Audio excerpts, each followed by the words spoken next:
Assalamualaikum warahmatullahi wabarakatuh. Saya Lili Andriani, CGP Angkatan 10 tahun 2024 dari TK Demah Pertiwi, Kecamatan Jabung, Kabupaten Lampung Timur.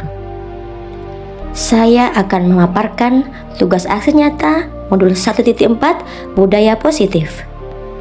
Diseminasi, menyebarkan pemahaman dan penerapan pengalaman budaya positif di sekolah.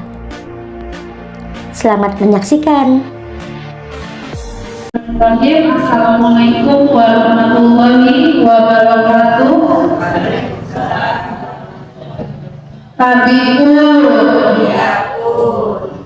Yang terhormat Ibu Kepala Sekolah TK Demah Pertiwi, yang terhormat Bapak Kepala Sekolah SMP PGRI 7 Jabung beserta rekan-rekan, dan yang terhormat rekan-rekan guru SD Negeri Tanjung Sari yang telah berkenan hadir pada hari ini.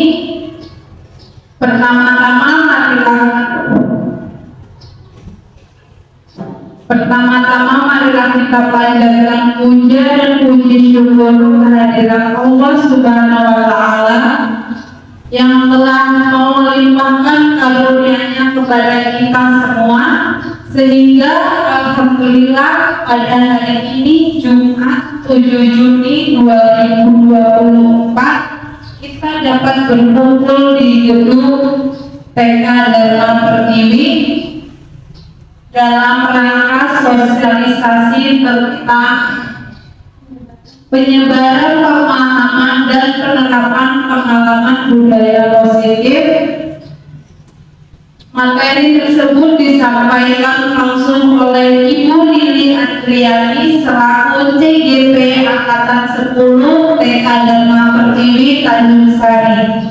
Untuk itu, untuk mempersingkat waktu, langsung saja saya persilakan kepada Ibu Lili Andriani untuk menyampaikan materinya.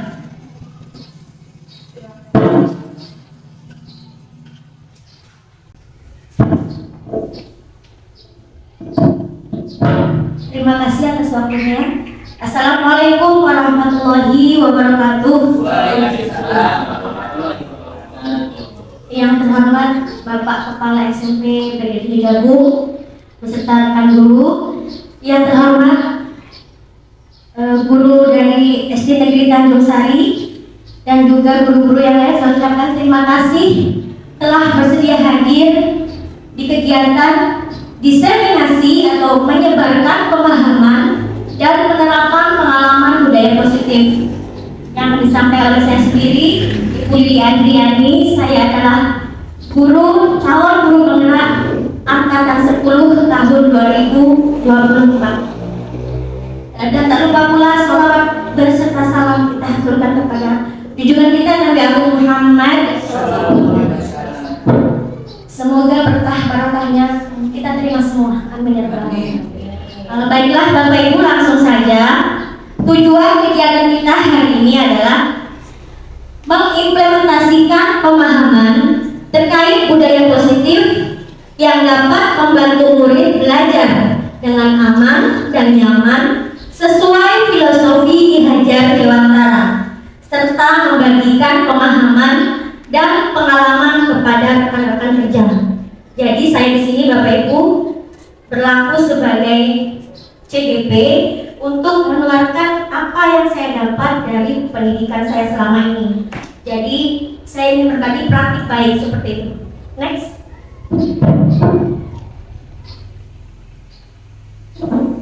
Apa itu budaya positif? Oke. Sebelumnya saya minta maaf. Di sini banyak para suku tentunya. Dan niat saya bukan menggurui Bapak Ibu, tetapi kita belajar bersama-sama. Dan bagi yang sudah menguasai, kita saling sharing, berbagi praktik baik ya Bapak Ibu. Jadi budaya positif itu adalah nilai-nilai keyakinan dan kebiasaan-kebiasaan di sekolah yang berpihak pada murid agar murid dapat berkembang menjadi pribadi yang kritis, penuh hormat dan bertanggung jawab.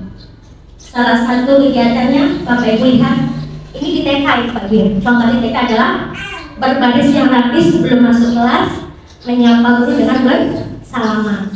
Kalau menurut kita agama Islam, cium tangan itu suatu adab Bapak Ibu ya. Adab hormat kepada guru, memuliakan guru. Ini bagi yang beragama Muslim. Ini adalah satu contoh dari budaya positif. Next. Nah, sekarang saya ingin menyampaikan konsep inti dari budaya positif. Ada beberapa konsep, yaitu perubahan paradigma belajar, lalu ada disiplin positif, ada nilai-nilai kebajikan, kebutuhan dasar manusia, motivasi perilaku manusia, posisi kontrol guru, keyakinan kelas, dan segitiga restitusi. Ini semua akan kita kupas, meskipun hanya waktunya singkat, tapi insya Allah bisa bermanfaat buat kita. Next.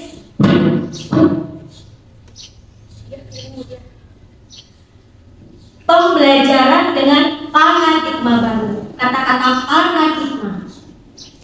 Pembelajaran dengan paradigma baru merupakan pembelajaran yang dirancang berdasarkan prinsip pembelajaran berdiferensiasi. Nih, kata-kata berdiferensiasi sering kali kita dengar, tapi apa sih maknanya? Sehingga para peserta didik belajar sesuai kebutuhannya berdasarkan tahap perkembangan sesuai teori psikologi modern untuk mewujudkan profil pelajar Pancasila. Kita sering dengar kata profil pelajar Pancasila. Apa sih itu Pak? Bapak Ibu masih ingat kita ya? Ada berapa? Ada 6. Coba kita nyanyi bersama-sama biar rileks. Pelajar Pancasila sudah hafal semua Bapak Ibu ya? Hafal, masa keluar. Coba kita sama-sama. Pelajar Pancasila beriman dan bertakwa pada Tuhan yang Esa dan berakhlak mulia, berkebinekaan lokal, gotong royong mandiri, kreatif dan bernalar kritis. Kita pertama semuanya. Nah, itu dirangkum dalam sebuah profil pelajar Pancasila. Kita mau mencapai ke 6-6 berdasarkan tahapan-tahapan.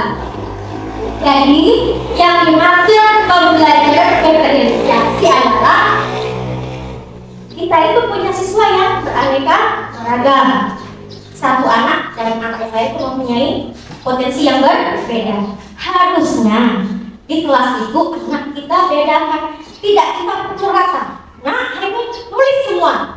Tapi pada prakteknya di lapangan, ya Bapak Ibu, kita ada apa? Kasihkan sama semua, ya kan? Hari ini PTA, Ishar, hukumnya belajar Ishar, ya nggak Pak? Anak yang sudah bisa masuk ulang lagi, yang belum bisa yang ulang lagi. Padahal kalau menurut pembelajaran berdiferensiasi itu tidak dibolehkan. Jadi di kelas itu kita lihat anak yang potensinya tinggi, kita pisahkan dengan anak yang potensinya rendah. Jadi tugas guru menggali, oh anak ini nggak suka nyanyi, sukanya nari. Oke, bisa. Ada yang nari, ini ada yang nyanyi. Hari ini kalau biasanya secara praktek sendiri bersama, mewarnai semua, ya Bu ya? Ya. Baca semua. Nah, di sini kalau kita ikut.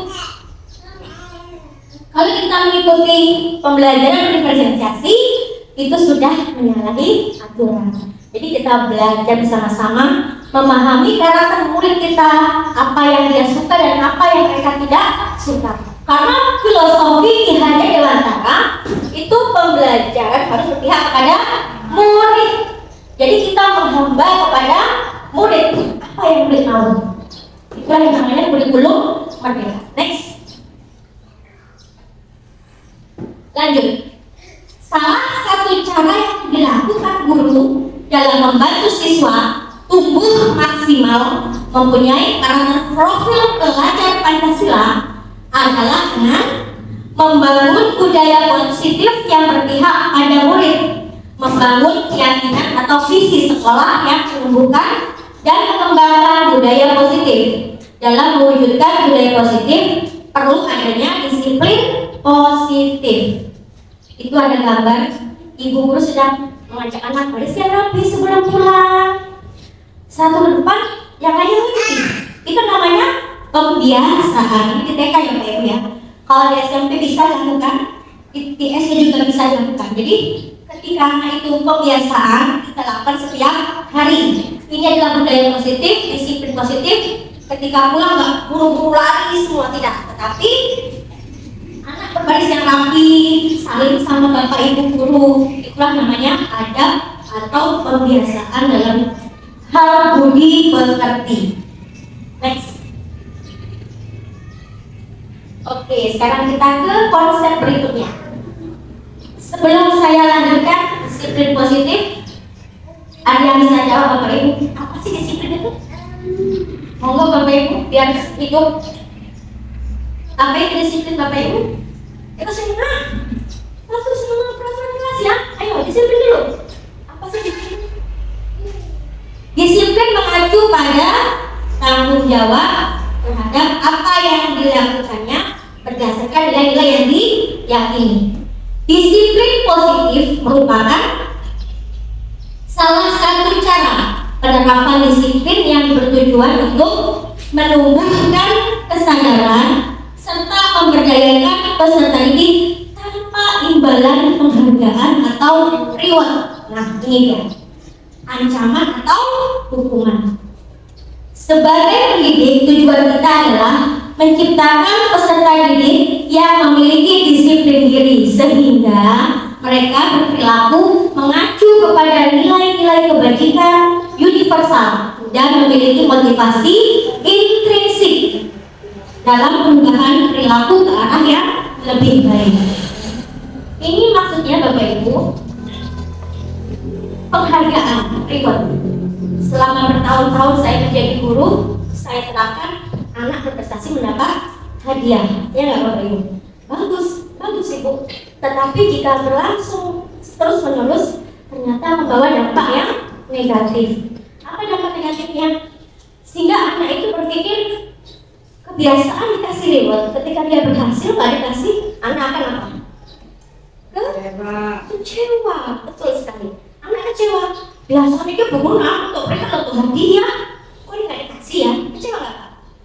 Terus satu lagi, dia berbuat sesuatu keberhasilan jika ada hadiah. Dia nggak akan mau melakukan hal yang baik jika tidak ada reward. Itu negatifnya. Dan satu lagi, mematikan potensi anak. Kegiatan itu nggak ada untungnya buat aku. Nggak jadi lah. Hafalan dan dapat nilai yang tinggi dikasih reward sama bapak ibu guru. Saya enggak. Terus jadi mematikan potensi anak yang daya pikirnya rendah. Nah, kalau pendidikan positif itu tidak dianjurkan. Memberikan reward itu tidak dianjurkan. Padahal selama ini prakteknya saya sendiri di TK, ya bapak ibu guru selalu memberikan hadiah kepada anak-anak kami yang berprestasi. Bagus, tetapi jangan terlalu sering. Itu tadi kenapa? Bisa mematikan potensi anak. Anak berpikir, oh berarti yang berhak mendapat hadiah hanya anak yang berprestasi, hanya anak yang mampu. Yang lain akan kecewa. Begitu Bapak Ibu. Dan lalu, kenapa harus ada disiplin positif dari dalam? Intrinsik, artinya apa? Anak itu punya kesadaran diri. Oh, ini hafalan nih. Kalau aku nggak bisa, aku nggak nambah ilmu dong. Nggak nambah pengetahuan dong. Jadinya tugas kita sebagai pendidik memotivasi anak kita supaya ada kesadaran dari dalam diri. Intrinsik itu dari dalam apa? Motivasi anak dari dalam tumbuh kesadaran dan tanggung jawab. Itulah yang namanya disiplin positif. Bukan ancaman atau hukuman. Yang sering selama ini saya terapkan sebelum saya menjadi CRB, kalau tidak selesai, tidak usah istirahat makan. Ya. Selalu saya terapkan berdasar tahun Bapak Ibu. Ternyata selama ini itu mematikan yang membuat anak menjadi yang pertama merasa bersalah, kecewa, membuat anak melemahkan karakter anak, mental anak. Aku dimana guru lo, hari dapat nggak makan hari ini, nggak istirahat, harus selesai. Nah, di sini tidak ada ancaman atau hukuman. Selama ini saya menerapkan adalah hukuman. Ya nggak Bapak Ibu? Di rumah juga kayak gitu nggak Bapak Ibu sama anak? Iya, saya jujur seperti itu.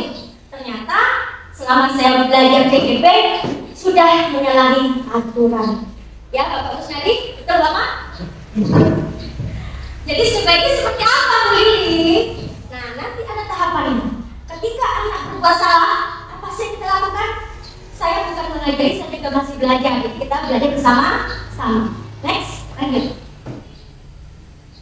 Disiplin adalah orang yang memaknai sebagai sesuatu yang dilakukan seseorang pada orang lain untuk mendapatkan kepatuhan, memiliki kecenderungan ketidaknyamanan, serta sering berhubungan dengan tata tertib yang berkaitan dengan sanksi hukuman bagi yang melanggar.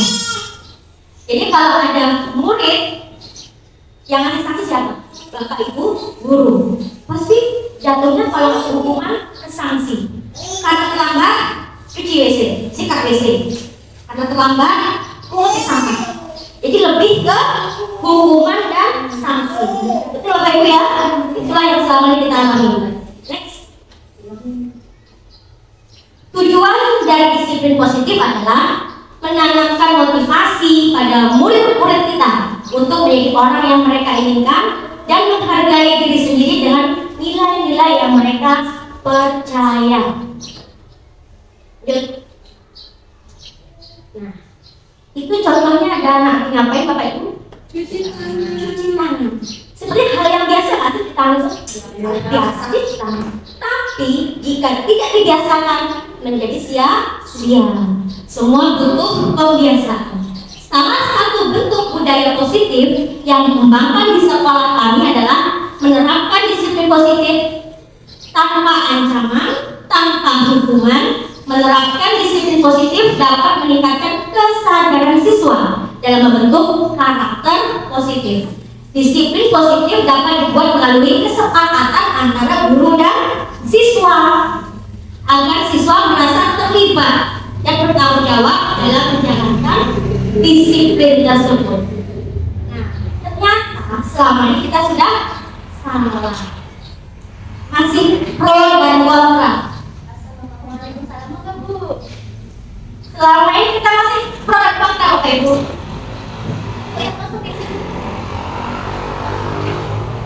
Selama ini kita menganggap guru menghukum murid itu wajar, sudah sesuai.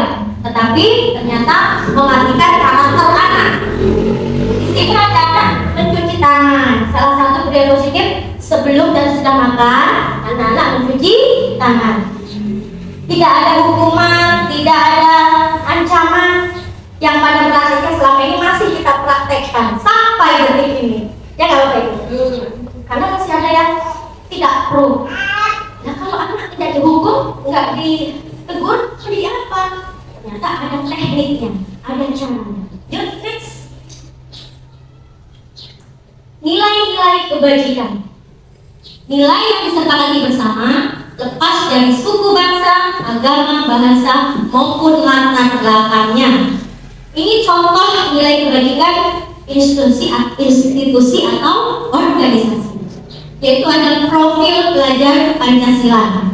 Ada 6 yang tadi: beriman dan bertakwa, akhlak mulia, berkebinekaan global, gotong royong, mandiri, kreatif, dan bernalar kritis. Lalu ada program PEP, toleransi, rasa hormat, dan seterusnya. Lalu ada keterampilan hidup atau life skill, dapat dipercaya, lurus hati, pendengar yang aktif, tidak merendahkan orang lain, dan memberikan yang terbaik dari diri. Ini contoh-contoh nilai kebajikan. Jadi setiap sebelum mulai pembelajaran, sebaiknya Bapak Ibu kita ajak anak pertama membuat kesepakatan kelas, baik anak TK, SD maupun SMP. Misalkan saya nih masuk, nah hari ini kita mau kelas nih, yuk kita bikin kesepakatan kelas dulu. Ketika belajar apa yang kita lakukan? Yang pertama, belajar dengan tertib, saling menghargai dan menghormati. Tuh. Jadi bahasa yang dipakai bahasa positif, bukan bahasa negatif. Tidak boleh berisik, sudah bahasa negatif. Ternyata itu tidak disarankan. Kita menggunakan bahasa yang positif. Jadi anak-anak kita ajak bersama-sama kita buat peraturan kelas atau disiplin positif keyakinan kelas. Misal jamnya Pak Pendi ini di kelas, biasanya ada anak yang agak gagalnya yang melihat suka tidur atau apa. Sebelum kita mulai kita buat kesepakatan kelas. Ketika jam saya, apa yang kita lakukan? Lalu dibikin kayak, oh kalau dia melanggar harus buat apa ya? Yang tadi saya ada sanksi dan sebagainya. Oke, lanjut next. Nanti kita sambung lagi. Ada kebutuhan dasar manusia. Jadi, Bapak Ibu, manusia itu melakukan tindakan pasti ada alasan.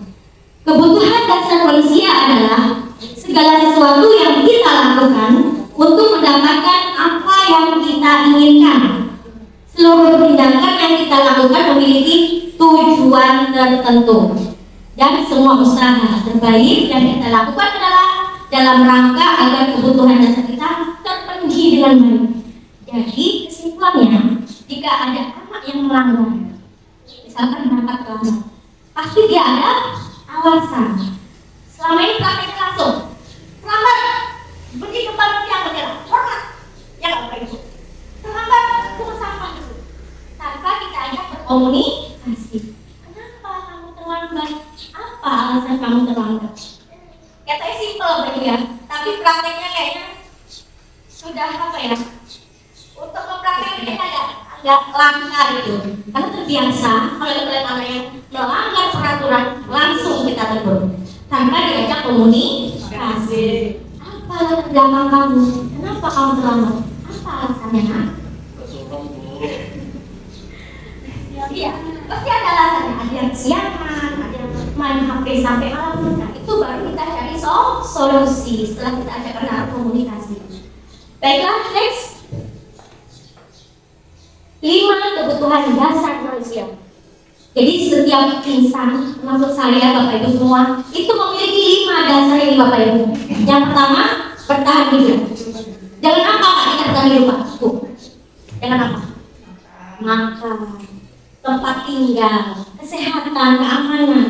Yang kedua, kasih sayang dan rasa terima. Butuh nggak kasih sayang Bu? Butuh. Anak juga gitu. Anak juga butuh kasih sayang, untuk diperhatikan gurunya, nggak dimarah terus, nggak ditegur terus. Rasa diterima, dipedulikan, berbagi, kerjasama, menjadi bagian dalam kelompok. Contoh, ketika kita masuk ke tempat kerja, masih baru mungkin ya, kok rasanya nyaman nggak Pak Bendi awal mula? Nah, tidak nyaman pasti. Apakah aku diterima ya di tempat kerja ini? Apa aku dicuekin? Ya Pak Samsul ya. Pasti kita ada rasa bagaimana dengan teman-teman sekalian, aku diterima nggak ya? Dicuekin nggak? Di tempat rasa aman, sayang, diterima, itu dibutuhkan oleh kita sebagai manusia. Lanjut, penguasaan. Ada harga diri, keinginan untuk dianggap pemimpin, berprestasi, diakui, didengar. Nah ini contoh sebagai saya seorang kepala sekolah.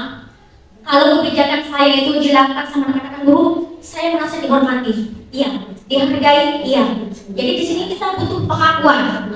Apakah rekan-rekan guru ini menganggap saya sebagai atasan? Aku tidak. Aku hanya diabaikan. Ya Bapak Ustaz ya? Iya betul. Jadi sebagai pemimpin pasti kita merasa apakah kebijakan saya ini diterima oleh rekan-rekan guru saya. Jadi kita butuh yang namanya dihargai, dianggap pemimpin dan diakui. Didengar kebijakan kita. Setuju Bapak Ibu?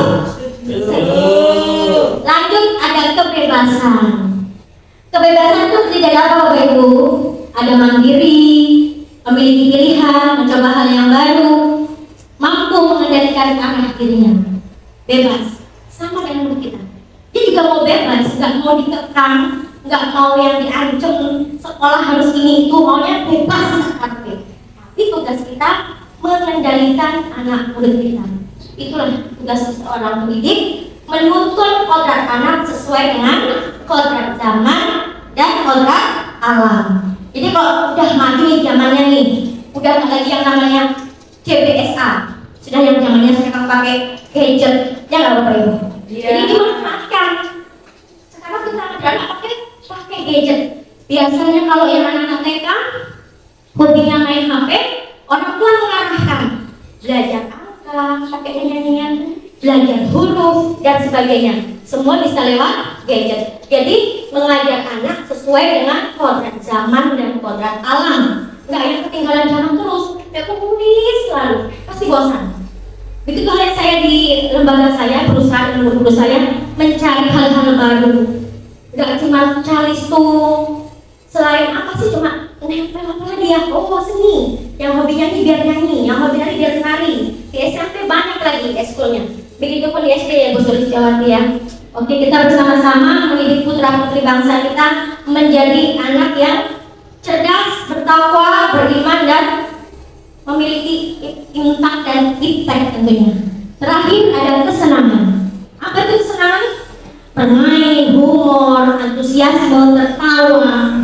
Mereka punya kebebasan itu untuk menyalurkan hobinya, pengen bahagia ya tertawa. Tapi kalau pas jam pelajaran ada anak yang tertawa, Bapak Ibu marah nggak biasanya? Marah nggak Pak? Lagi marah ya? Sesuai dengan kondisi tempat. Lagi jelasin materi, anak gocek tertawa. Bu, kan bebas, kesenangan. Kok dimarah? Ya enggak? Tetapi tetap pada tadi Pak, budi pekerti. Ada dimana ketika guru menjelaskan, kita bikin diagram kelas. Ketika sedang mendengarkan materi dari ibu guru, bapak ibu guru, maka dengarkan dengan tertib. Tidak pakai bahasa negatif. Tidak ada kata jangan berisik. Itu tidak dianjurkan. Tetapi menggunakan bahasa yang positif. Next. Ya, di sini ada motivasi perilaku manusia. Ada untuk menghindari ketidaknyamanan atau hukuman, untuk mendapatkan imbalan penghargaan dari orang lain, dan untuk menjadi orang yang mereka inginkan, menghargai diri sendiri dengan nilai-nilai yang mereka percaya. Jadi setiap anak didik kita Pak, Bu, mereka itu mau melakukan perilaku itu pasti ada motivasinya, ada dukungannya, ada yang melatar belakangnya. Yang pertama, menghindari hukuman atau nggak nyaman. Contoh, ada anak yang setiap kasih tugas selesai waktu duluan. Apa motivasinya? Supaya tidak dihukum. Ya nggak apa ya? Ada yang supaya dapat penghargaan. Wah, aku dipuji guru loh orang duluan. Ada yang menjadi orang yang mereka inginkan. Ya ini loh aku. Ya ini karakterku. Diterima ayo enggak ya udah. Jadi setiap tindakan manusia itu memiliki motivasi atau alasan yang melatar belakangnya.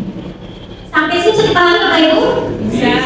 Oke, untuk merilekskan suasana yang sepertinya sudah membosankan, kita SD kita sebentar. Bisa saya minta Bapak Ibu untuk berdiri sebentar Bapak Ibu? Oke. Kita ice apa sih ice breathing?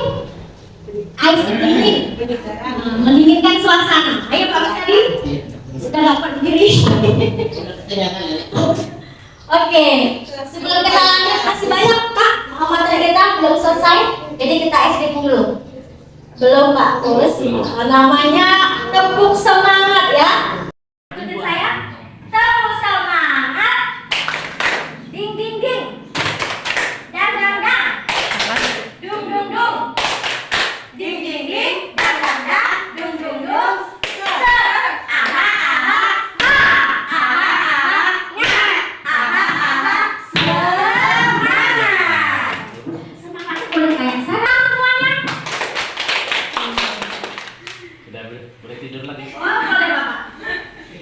Kita merilekskan suasana. Lanjut, Ibu admin ini. Nah, sekarang kita ke pembelajaran atau konsep hukuman, konsekuensi, dan restitusi. Kita mau mencari perbedaannya Pak. Bapak Ibu mungkin prakteknya di sekolah kita masing-masing yang sering Bapak Ibu terapkan yang mana? Hukuman, konsekuensi, atau restitusi? Hukuman. Iya, betul sekali. Pasti kita selalu melaksanakan hukuman, dan hukuman. Contohnya juga di TK sama, anak di TK, di SD, SMP sama hukuman. Setelah saya mempelajari pendidikan CGP, ternyata Bapak Ibu ada perbedaan antara hukuman, konsekuensi dan restitusi. Kalau hukuman itu tidak terencana, ini perbedaannya. Tiba-tiba, tidak tahu apa yang terjadi. Murid tidak dilibatkan, bersifat satu arah, bisa hukuman psikis atau fisik. Fisik dipukul, psikis bisa dengan ucapan. Kalau ini pasti banget, kalau pukul pasti kayak refleks guru tadi, ya kan? Itu pernyataan hukuman Bapak Ibu.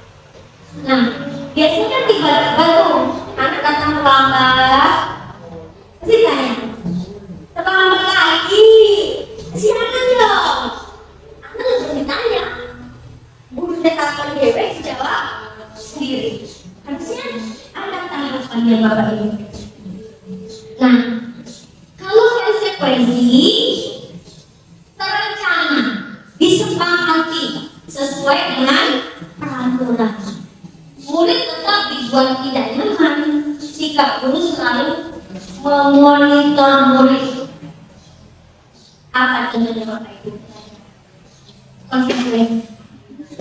Misalnya dampak kosan ini, suruh bikin peta, nggak bikin peta, ya kan? Apa konsekuensinya biasanya Pak? Dari pagi. Dari pagi misalnya. Karena kamu nggak bikin peta, lari sekarang 3 kali keliling lapangan. Itu sudah suatu konsekuensi. Setiap yang nggak bikin tugas, konsekuensinya lari. Nah ini biasanya terencana, sudah disepakati bersama antara guru dan murid. Kalau hukuman langsung spontan, hanya guru yang tahu. Tidak tahu tiba-tiba kasih hukuman apa aja. Next, restitusi. Nah, restitusi belum ya. Restitusi itu proses menciptakan kondisi bagi murid untuk memperbaiki kesalahan. Proses kolaboratif yang mengajarkan murid mencari solusinya sendiri. Jadi, jika ada siswa yang berbuat salah, kita berikan kesempatan untuk aku memperbaiki dirinya. Ini yang sebaiknya kita lakukan adalah restitusi. Nanti kita akan belajar kalau ada 3 restitusi itu, ada 3 tahap. Nah, sebaiknya ketika kita mengalami di sekolah kita ada yang berbuat salah, nggak langsung kita hukum, nggak langsung kita diberi konsekuensi, tetapi kita melangkah yang ke restitusi. Kita ajak komunikasi anak itu, kita beri kesempatan dia untuk memperbaiki kesalahannya. Next, 5 posisi kontrol guru. Ini di sekolah sebagai guru kita memiliki 5 posisi Bapak Ibu. Ini posisi kita di sekolahan sebagai guru. Yang pertama, penghukum. Ini ada yang berbuat salah. Kamu lagi. Setiap hari bikin nangis semuanya. Ya Bapak Ibu. Ya. Utak lagi, cimut lagi. Mesti itu sudah kalimat menghukum. Yang kedua, sebagai pembuat merasa bersalah. Dia gara-gara kamu kan sering menangis. Kamu apain? Itu sudah guru membuat merasa bersalah. Ini fakta Bapak Ibu. Kenapa seperti itu? Lanjut, sebagai teman. Gimana contoh sebagai teman? Vera, ibu belum itu kayak gitu, suka sama teman. Jadi kita selalu menjadi temannya dalam komunikasi. memposisikan diri sebagai murid, jadi sebagai teman. Lalu yang ketiga, yang keempat, memantau. Kita lihat, itu murid saya yang namanya Pendi sama Santo lagi berputar mainan. Tak pantau dari jauh. Kita lihat, ternyata yang kalah Pendi. Yang pertama merebut mainnya Santo itu Pendi. Ini gurunya sebagai pemantau. Terakhir, manajer. Manajer itu apa? Memimpin. Jadinya ketika lihat anak yang salah, langsung kita beritahu. Tadi kamu buat apa? Saya terlambat, Pak. Sudah tahu kalau terlambat apa yang kamu lakukan? Siapa? Saya harus mengelola sampah. Itu manajer, memimpin, bisa mengelola situasi. Itulah yang namanya 5 posisi para guru.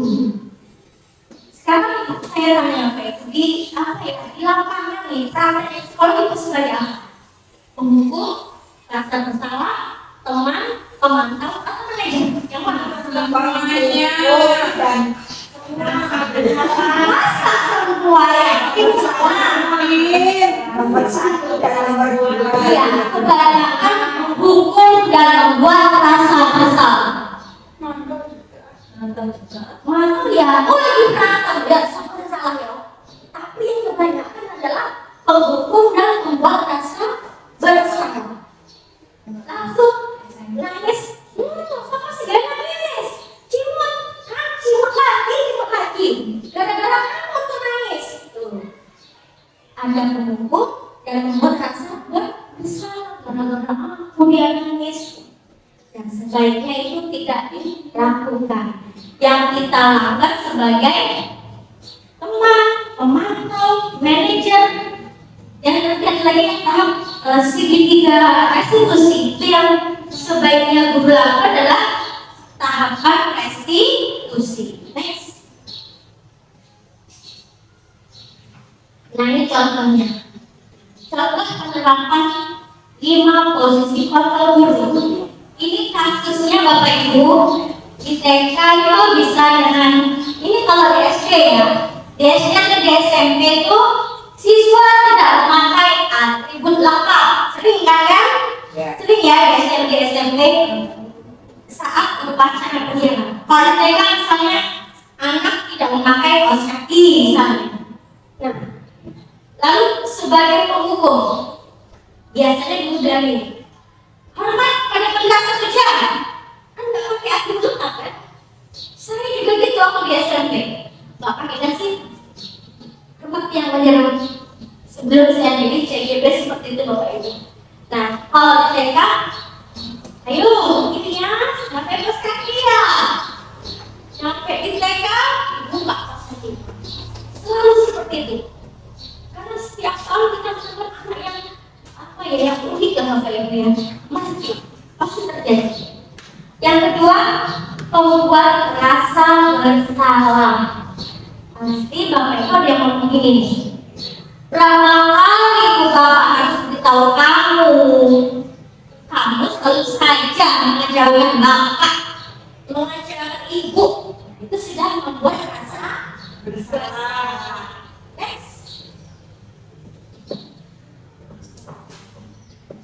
Sebagai teman, ayo dong ikuti aturan sekolah.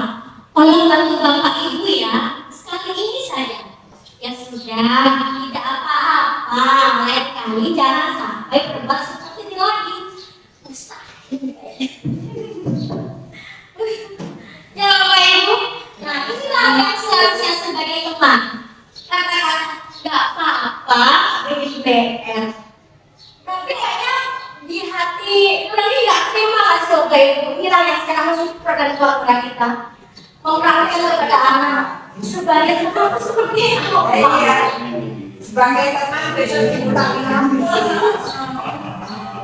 Ya,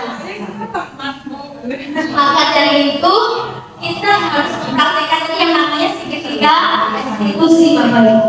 Nah, yang ini sebagai pemantau, bagaimana kalimatnya? Kamu sudah melanggar peraturan. Kamu tahu konsep isinya. Setelah upacara, kamu beli atributnya ke koperasi dan jangan diulangi lagi. Ini guru sebagai pemantau. Next.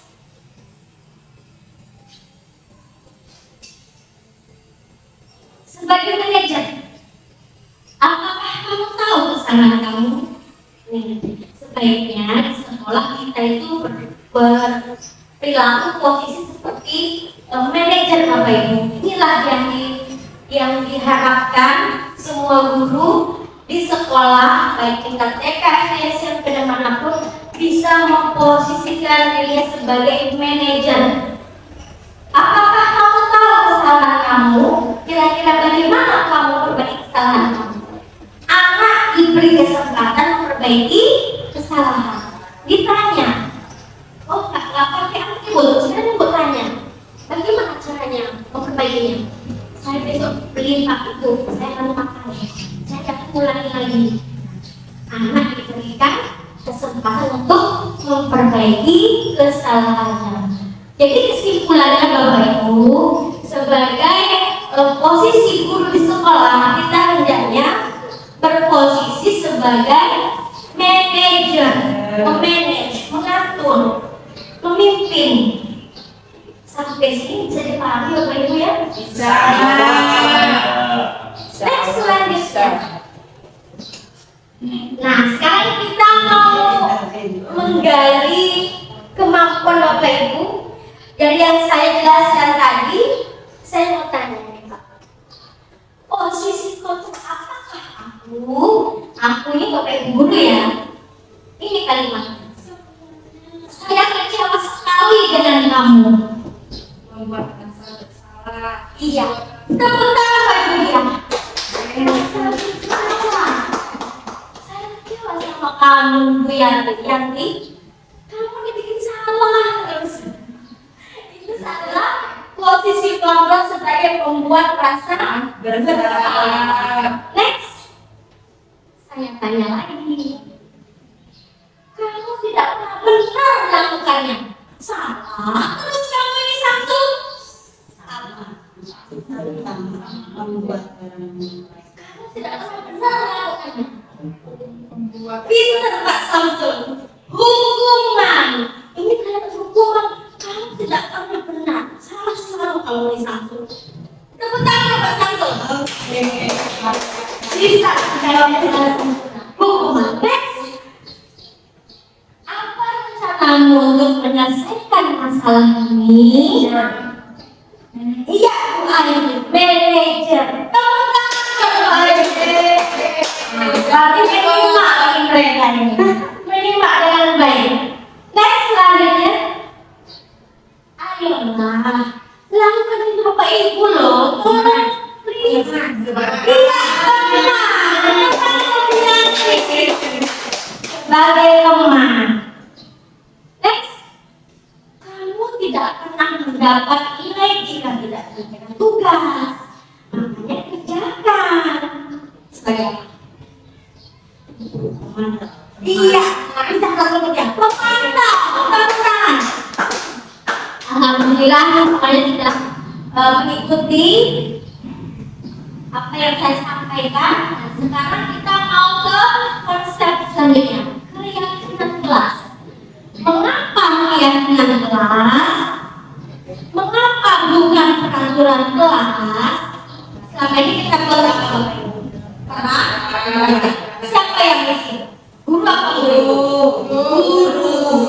Selama ini yang bikin guru. Anak tidak kita ibaratkan. Next, sebaiknya gimana? Pembentukan keyakinan kelas bersifat abstrak, berupa pernyataan universal atau umum, dibuat dalam pernyataan positif sedikit saja agar mudah diingat, sesuai dengan kondisi kelas dan sekolah sehingga mudah diterapkan.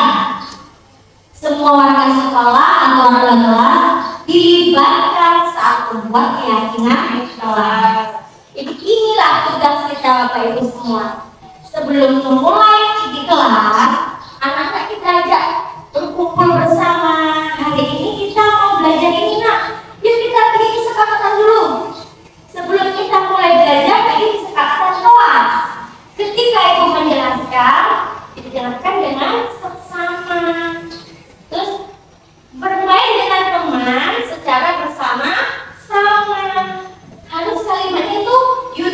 universal bersifat abstrak, nggak kelihatan loh, nggak nampak.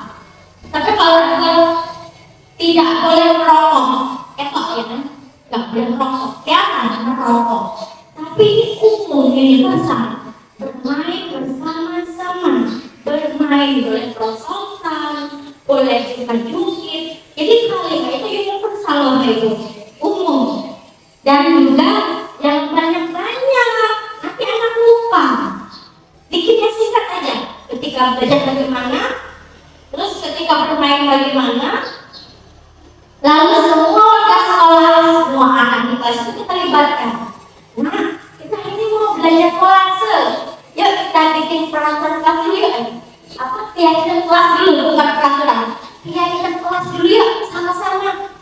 Jadi anak-anak dilatih untuk timbulnya motivasi intrinsik dari dalam, kesadaran diri, bukan karena paksaan Bapak Ibu guru, bukan karena tekanan. Jadi mereka pergi dari yang namanya ancaman dan hukuman, tetapi yang ada adalah segitiga restitusi. Next. Apa itu segitiga restitusi? Bapak lihat ini bentuknya segitiga Bapak Ibu. Yang pertama, suatu proses dialog yang dijalankan oleh guru agar dapat menghasilkan murid yang mandiri dan bertanggung jawab. Kalau dia salah, diakui kesalahan, dia tanggung jawab, berusaha memperbaiki diri, mencari solusi. Nah, yang pertama, menstabilkan identitas. Kalau ada salah, langsung dimarahin, tetapi tidak ada komunikasi. Kita tanya dulu alasannya kenapa, terus kita bilang, kalau di kan ya bagian di ibu itu juga suka lo mainin air misalnya, ih pasti perhatiin aku ditaruh di dingin terus aja anak mereka. Kira-kira bahayanya apa ya nak ya? Jadi nggak langsung bilang, jangan diperhatiin, oh gimana banyu, refleks dulu tadi. Ya apa ibu? Ya, mesti langsung betul sebaiknya kita tanya dulu, ajak komunikasi. Yang kedua, validitas tindakan yang salah. Kita bikin anak itu mau kesalahan. Kamu tadi berbuat apa? Ayo, langsung kamu mukulin dia ya, ayo. Bapak emosi ayo. Itu yang bapak ini kamu. Refleks kan? Pasti punya. Bapak jangan nangis kali-kali, pasti. Itu sudah refleks, guru saya pun begitu. Makanya kita berubah bersama-sama, kita buat validasi tindakan yang salah biar anak mengakui kesalahannya. Yang terakhir, menanyakan keyakinan. Nah sekarang, kira-kira kamu berbuat apa lah Tuhan kesalahanmu? Aku meminta maaf bu, udah bikin nangis si Ayu, mereka kesedihan. Jadi supaya anak itu mengakui kesalahannya, apa yang perlu sesuatu. Sampai sini kan Bapak Ibu? Apakah ada yang ditanyakan? Apakah bertentangan dengan hati nurani kira-kira? Saya sudah terbuka. Alhamdulillah sudah Siap untuk lagi. siap menerima perubahan. Siap. Perlahan lagi hindari hukuman, hindari ancaman, hindari tekanan. Anak tak selesai jangan dipaksa. Next, lanjut Bu Vera. Saya tidak menjadi transport. Ini yang tadi yang Bapak Ibu. Ini contoh biar kita praktekkan nanti, menstabilkan identitas. Bagaimana? Berdasarkan prinsip membuat kesalahan dalam bagian dari proses pembelajaran. Intinya anak itu belajar dari kesalahan. Coba kita Bapak Ibu, kita belajar dari kesalahan, makanya bisa memperbaiki diri. Seperti apa kalimatnya? Bilangkan kita. Nah, perbuatan itu aja.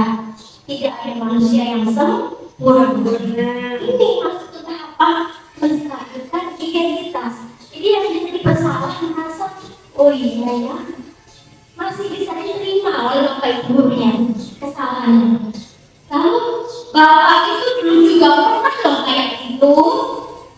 Misalkan Pak Samsul di jamnya Pak Samsul anak tidur, kata bapak juga kayak gitu loh, dia pernah di kelas tidur. Kita mengibaratkan apa ya, di posisi anak itu gitu loh. Lalu ada kata-kata, bapak itu gak mencari siapa yang salah, tapi bapak ibu mencari solusi dari permasalahan ini, memperbaiki diri intinya. Lalu kamu berhak merasa begitu. Jadi anak itu merasa nggak disalahkan, nggak ditindas, tidak dibikin malu ya Bapak Ibu. Kebanyakan saya jujur, saya itu kalau ngomong anak mungkin anak akan malu. Tak jujur dengan apa, tak suka di depan kelas. Iya, selama ini saya sebelum menjadi CGP, saya selalu bikin malu anak murid saya. Saya akui, saya merasa bersalah Bapak Ibu. Makanya ketika mereka lulus saya bilang apa? Nah, kalau ibu punya salah maafin nak ya, dilebur, menolong ya kan? Bilang ke anak kita, kenapa? Tanpa sadar Bapak Ibu, terekam dalam otak anak. Iya nggak? Terekam. Aku pernah dicuri, betul. Aku pernah mengkiling mama di depan teman bilang maaf sampai 50 kali pernah. Jadi itu terekam di otak anak yang membuat dia tuh merasa bersalah. Saya pun merasa bersalah. Selama ini saya harap supaya anak itu jerah. Ternyata ada dampak negatifnya itu mematikan karakter anak. Itulah Bapak Ibu. Next lanjut. Validasi tindakan yang salah. Bagaimana kalimatnya? Kamu pasti punya alasan kan? Contoh, anak terlambat, nggak hidup. Ayo, makan yang makan. Tapi tanya dulu, kenapa kamu terlambat? Apa alasan kamu? Itu namanya validasi tindakan yang salah supaya anak mengakui kesalahannya. Lalu kamu patut bangga karena telah melindungi sesuatu yang penting. Ini misalnya anak bukan mainan nih, gak dikasih ke temennya kan, berantem dia. Lalu dia merasa itu miliknya, temennya nggak dipinjemin, sehingga temennya menangis. Dan itu kita nggak boleh menyalahkan. Tetap kata-kata positif dari situ Bapak Ibu. Tetap kita tidak boleh menyalahkan anak. Ada kata-kata, kamu patut bangga karena telah melindungi sesuatu yang penting buatmu. Kamu melakukannya karena mempertahankan sesuatu yang penting bagimu. Jadi anak itu tidak langsung kita judge kamu salah, kamu didukung, tidak. Di sini kita berusaha supaya mencari solusi anak itu memperbaiki kesalahan. Next, menanyakan keyakinan. Ini yang terakhir. Ketika anak itu sudah mengakui kesalahannya, kita tanya, bagaimana dengan keyakinan kelas kita? Kalau dia melanggar keyakinan kelas, kira-kira apa yang telah kita sepakati bersama? Seperti apa gambaran sebuah kelas yang ideal menurut kamu? Kamu ingin menjadi orang seperti apa? Jadi kalau dia salah, sekarang bagaimana cara kamu perbaiki? Sudah bikin nangis si Ayu dia, aku minta maaf bersama Ayu, silahkan lakukan. Anak dia kan? Oh nggak bikin PR, apa yang kamu lakukan sekarang?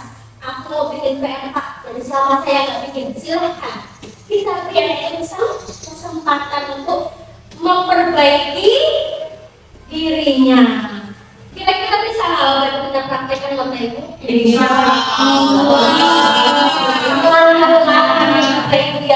Kita mulai mengamalkan profil pelajar Pancasila yang 6 tadi sesuai dengan kurikulum merdeka kita.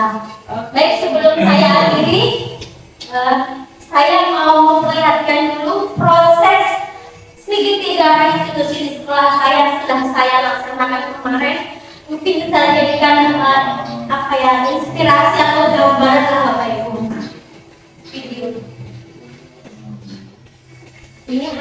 belajar contoh Bapak Ibu ya. Ya.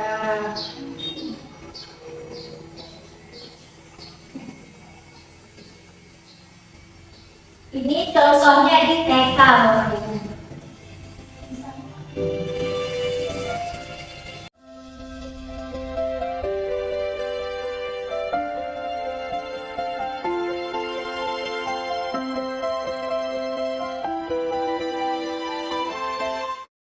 Kasus 1. Saat jam istirahat, ketika kegiatan mencuci tangan sebelum makan, Aprilio mencuci tangan dengan bermain-main air ke arah wajah teman-temannya, sehingga membuat wajah dan baju temannya basah terkena percikan air.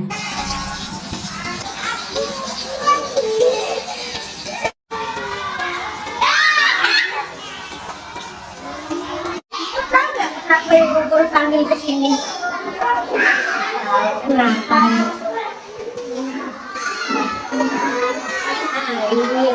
Terus tadi Leo aja diapain? Diapain? Diperhatiin. Ibu Guru dulu pasti untuk Leo melihat kayak gitu. Leo yang mana kayak Leo? Tapi kira-kira Leo yang ketika mencuci tangan gimana Leo harusnya?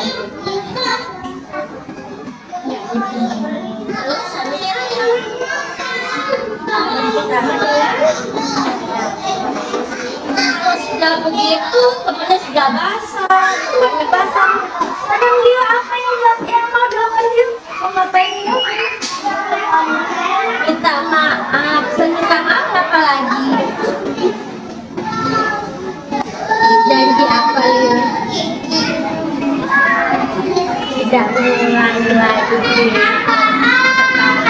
Leo minta maaf sama temennya, janji nggak akan mengulangi main air lagi ya. Tas dulu Leo. Terima kasih Leo.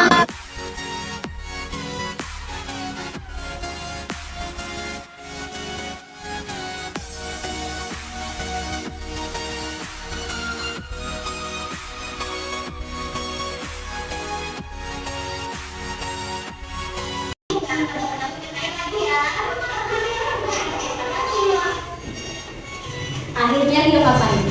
Meminta maaf.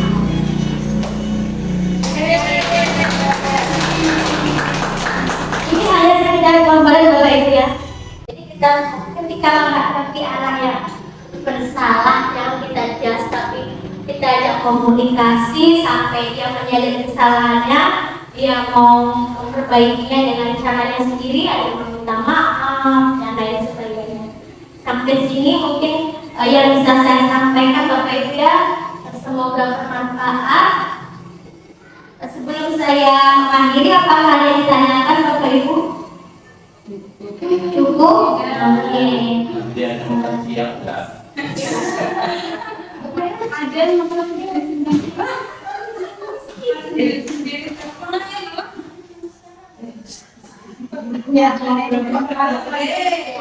Sebelum saya tutup Bapak Ibu, ini kesimpulannya dalam penerapan program disiplin positif, hendaknya guru memiliki standar kepribadian profesional dan sosial yang baik, di mana guru mampu merefleksi dirinya dalam posisi kontrol saat ini. Bagaimana perjalanannya sebagai AMOP, manajer yang menuntun murid-muridnya menjadi insan yang mandiri, merdeka, dan bertanggung jawab sesuai dengan standar nasional pendidikan. Sampai di sini yang saya sampaikan Bapak Ibu Guru, semoga bermanfaat. Terima kasih atas waktunya. Saya akhiri. Wabillahi hidayah. Wassalamualaikum warahmatullahi wabarakatuh. Waalaikumsalam.